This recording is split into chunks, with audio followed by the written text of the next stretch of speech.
Hi guys! It's a very late night pero nandito pa rin ako gising kasi marami akong nagawing report ngayon sa kaso. Ayan. Gumagawa ako ng gawain ko. Gumagawa ako ng report and then overnight ako magla-laptop and then magre-research. Naubo ako guys, pero no excuses para hindi ako gagawa ng mga reports kahit may sakit ako.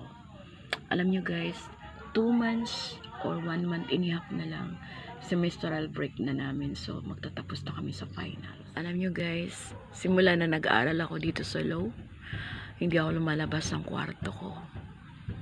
Lalabas lang ako pag may bibilin sa SM, sa 13, or mag-gym sometimes. Nakapokus talaga ako sa pag-aaral ko guys. Kailangan talaga focus. Bawal. Dito sa College of Law guys, pinakamahigpit na pinagbawal sa amin yung mag-absent. 3 times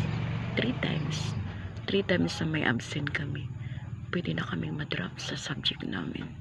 So kahit may sakit ako, nilalagnat, papasok.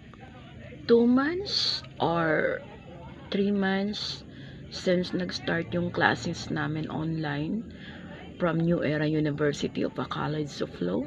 So almost 3 months na rin ako nakakulong sa kwarto na to guys.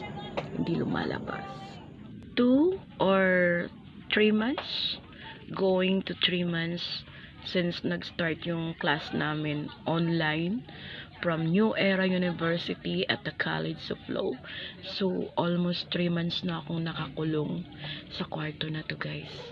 Hindi lumalabas. Guys, eleksyon na naman. So dahil eleksyon ngayon, maging matalino sa pagpili ng iboboto. Hindi porket sikat, hindi porket kilala, maging wise yung karapat dapat na